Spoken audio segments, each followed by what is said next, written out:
There are places you visit, and there are places that quietly rewrite something inside you. This is not a trip I expected to remember this way.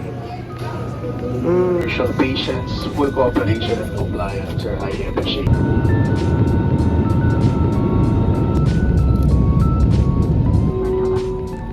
Vietnam, a name that once felt distant, unfamiliar, became a story I didn't know I needed.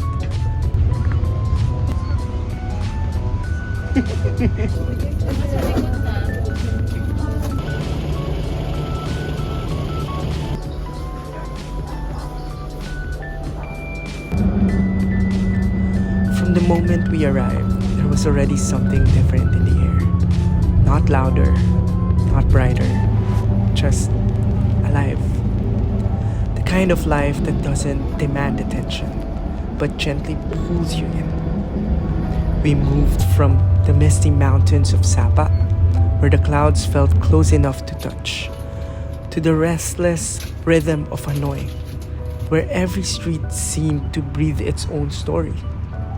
And somewhere in between those places, something shifted in me. Ma.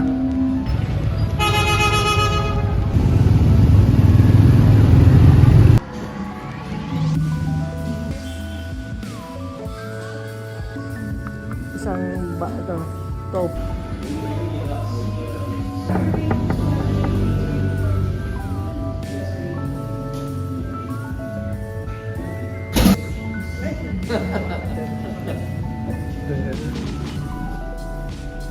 Sapa felt like a dream I didn't want to wake up from.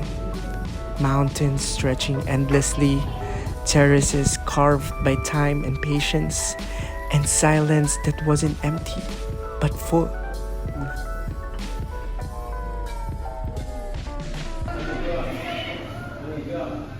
Full of presence, full of stillness. It slowed everything down. And for the first time in a long while, I wasn't rushing to the next moment. I was just there.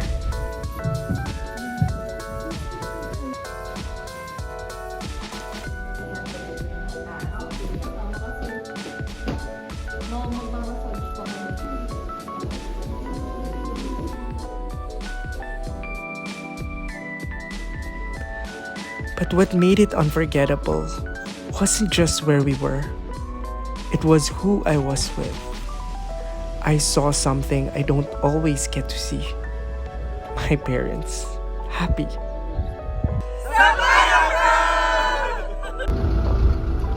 Not the kind of happiness that's polite or quiet, but real.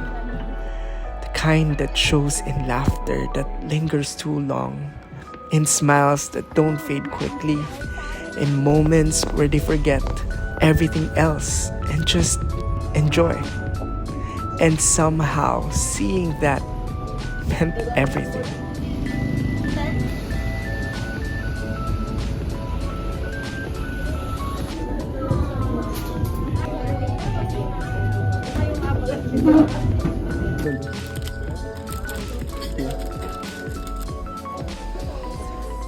We don't always notice it, do we? How rare those moments are. How important they become later. But in Vietnam, I noticed. I paid attention. And I held on to it.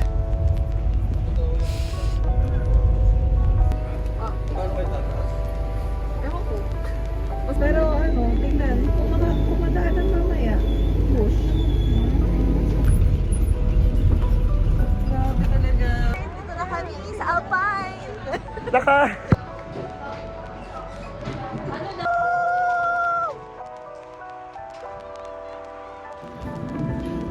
Uy, gago!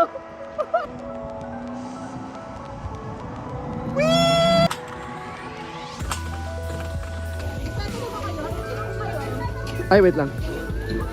Then there were the moments with my sister, the people who came along with her. friends, families, different lives, different stories, all crossing paths in one shared journey. Oh, paakyat na eh.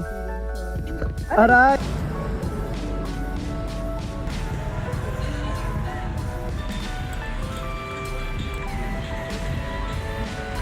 Foam lang yan eh.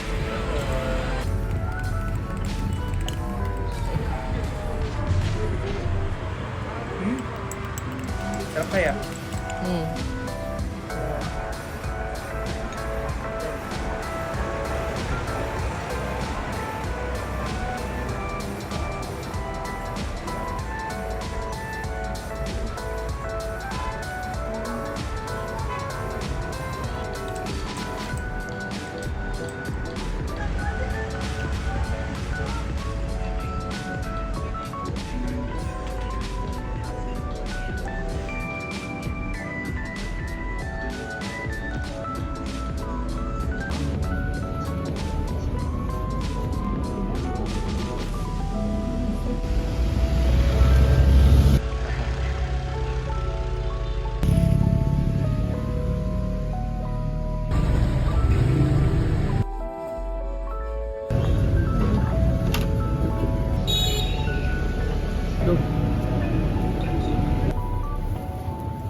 Ito sa pagkain.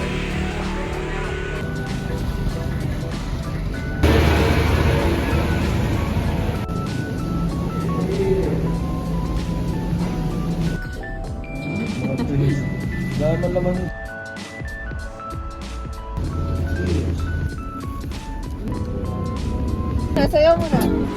At first, it felt like separate worlds.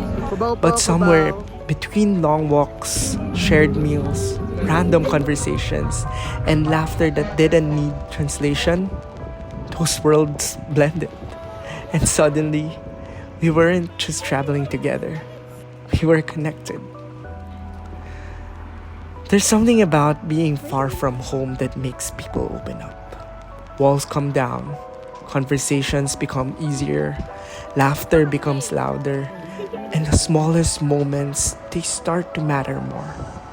A joke that goes on too long, a meal that turns into memory, a quiet walk that says more than words ever could.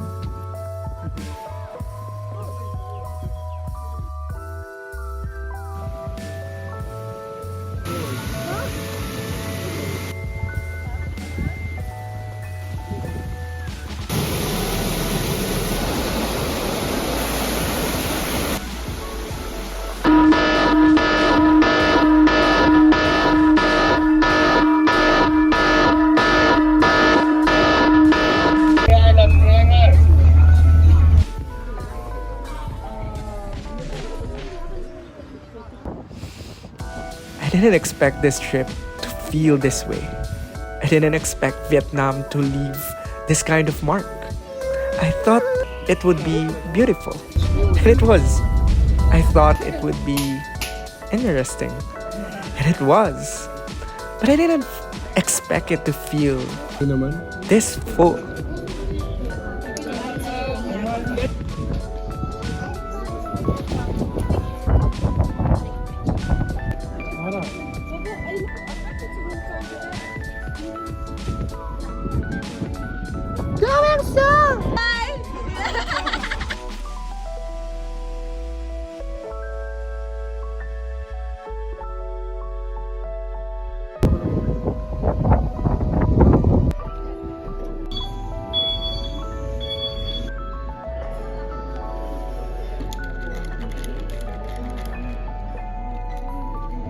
Tingin naman siya. Kain. Ayos na celebrity. Ang sarap. Init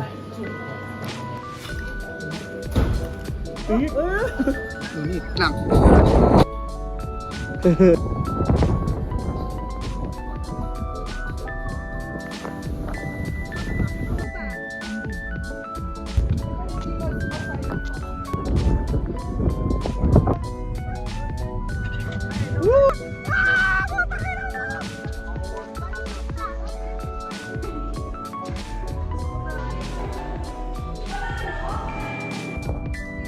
Sige, iwak ka dyan.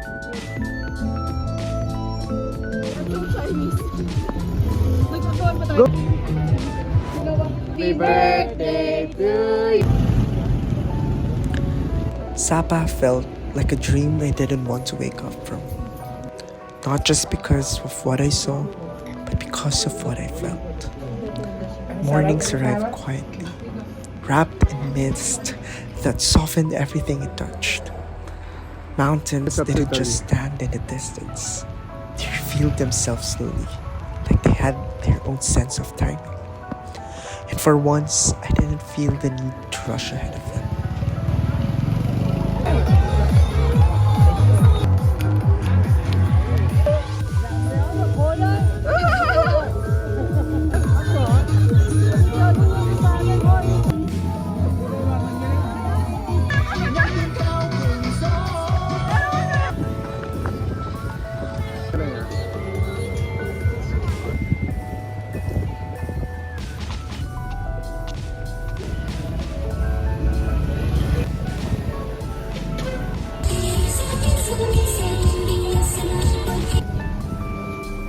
The air was different there. Cool, crisp, carrying the scent of the earth, rain, and something ancient. Something that had been there long before us, and will remain long after. Every step felt grounded, not just physically, but emotionally. The rice terraces, they weren't just landscapes. They were stories carved into the mountains, layer by layer, generation after generation. There was patience in them, effort, time, and standing there, looking at something built slowly, so intentionally. I couldn't help but reflect on how fast we usually move through life. Kakain yan.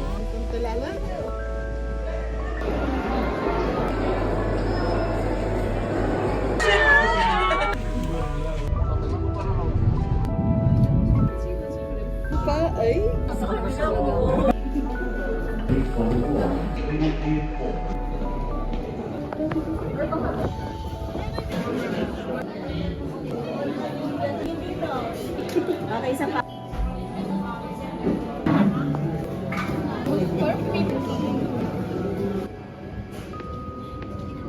Oo.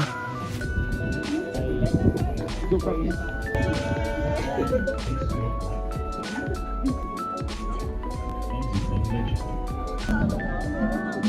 There was a kind of silence in Sapa that I wasn't used to.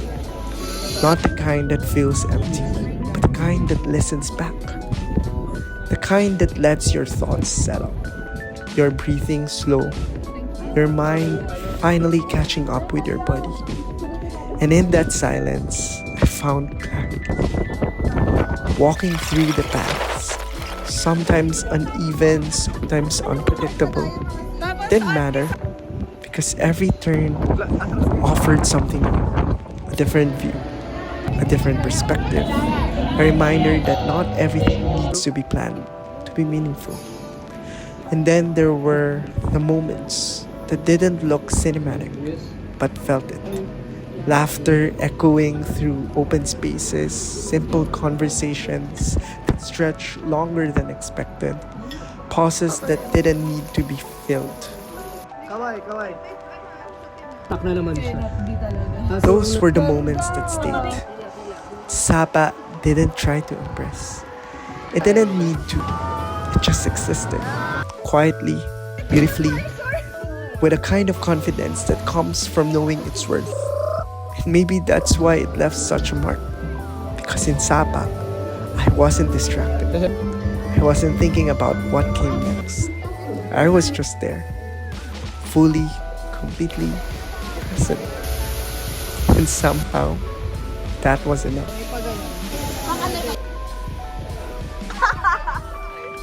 Mga banking-banking!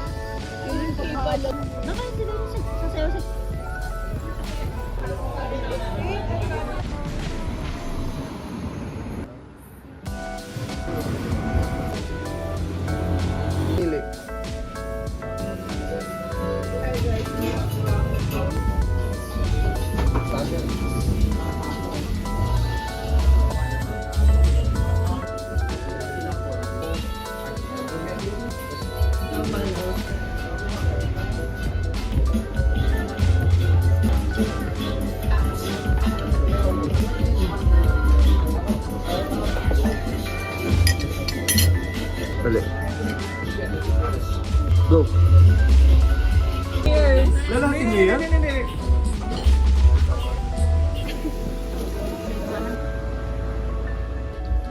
Okay. Okay. Lang?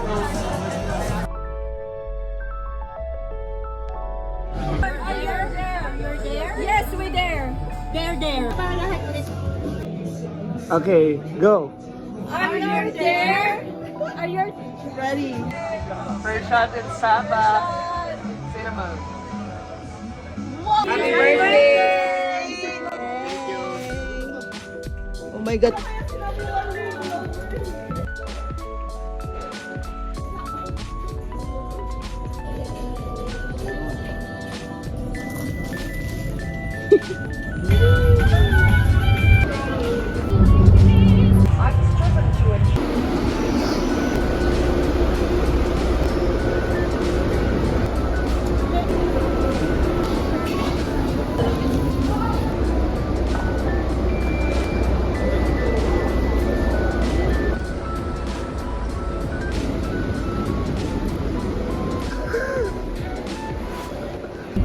Then came Hanoi. If Sapa was a whisper, Hanoi was a heart. Fast, unpredictable, alive in every direction. Motorbikes weaving like a dance you don't fully understand. Streets filled with stories you'll never completely hear. Lights, sounds, movement, all happening at once. And somehow, it wasn't overwhelming. Or it wasn't overwhelming. It was exhilarating. Because happiness doesn't always come from the peace. Sometimes it comes from chaos. From being in the middle of something bigger than you and choosing to embrace it instead of resisting it.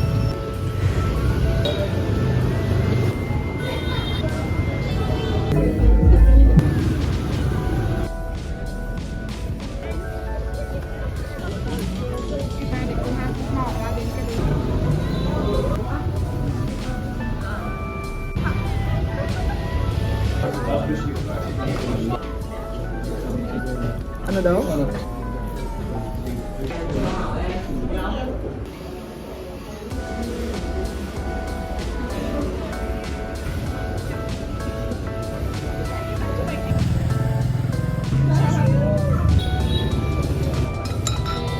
And that's what Hanoi felt like. Not something to control, but something to experience.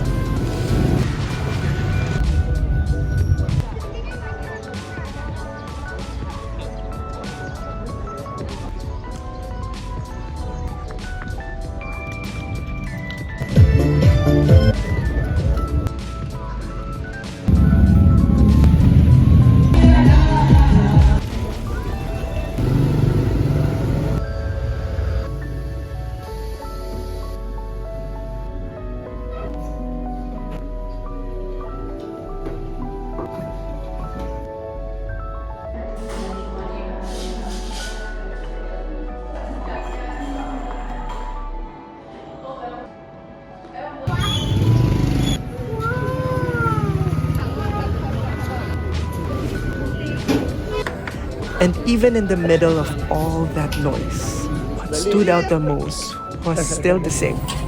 My family. walking beside them, laughing with them, sharing moments that didn't need to be perfect to be meaningful. There were no grand speeches, no perfectly planned memories, just real ones. And maybe that's why they mattered more. I realized something on this trip. Happiness doesn't always come from where you go. It comes from who you were with and how present you allow yourself to be. And for once, I was present. I watched my parents smile without worry. I laughed with my sister in ways that felt effortless. I connected with people I didn't expect to know this deeply. And somewhere between Sapa and Hanoi, I found a version of happiness that I didn't feel forced. Didn't feel temporary. It just felt real. Ma!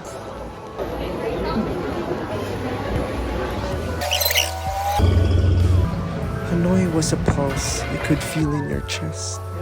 It doesn't wait for you to adjust. It doesn't slow down for your comfort. It moves fast, loud, alive. It somehow expected you to move with it. The streets of Hanoi felt like organized chaos. Motorbikes flowing endlessly, like a current you had to trust before you understood. At first, it felt overwhelming. The noise, the movement, the unpredictability of it all. But the longer I stood there, the more it started to make sense. Because beneath the chaos, there was a rhythm. Unspoken rules, visible patterns, a kind of harmony hidden in the noise. And once you saw it, you couldn't unsee it. Crossing the street became more than just a simple act. It became a lesson in trust, not control, not hesitation. Just moving forward, believing everything else would adjust around you. And strangely enough, it did. Every corner held something different. Street vendors calling out with energy that never seemed to fade. Tiny stools lined up along sidewalks. Meals prepared right in front of you, as if the street itself was one big kitchen. Nothing felt staged. Nothing felt artificial. It was real, raw, and unapologetically alive. And then there were the quieter moments, hidden between all the movement, a brief pause by the lake, a slower walk down an older street, a moment where the city seemed to exhale for just a second. Those moments didn't last long, but maybe that's what made them special. Hanoi teaches you something without saying a word. That life doesn't always have to be calm to be meaningful. That beauty can exist in noise, in motion, in unpredictability. And somewhere along the way, I stopped trying to keep up. I stopped trying to understand everything. Instead, I just experienced it. Laughing through near misses on busy streets, sharing reactions in moments that didn't need translation, finding comfort even in the unfamiliar. Those were the moments that stayed. Because Inoy wasn't just a place we visited. It was something we stepped into, fully, completely, together. And maybe that's why, even in all its chaos, it felt like home, in a way I didn't expect.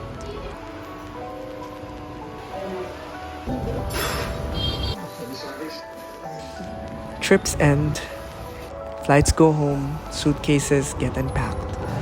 Life returns to what it was before. But something stays, always. Vietnam was more than a destination. It was a reminder to slow down, to pay attention, to appreciate the people who are already in your life. Because sometimes the most meaningful journeys aren't about discovering a new place. They're about rediscovering what was already there. And this one, I'll carry with me for a long time. And that's for sure. Thank you, Vietnam.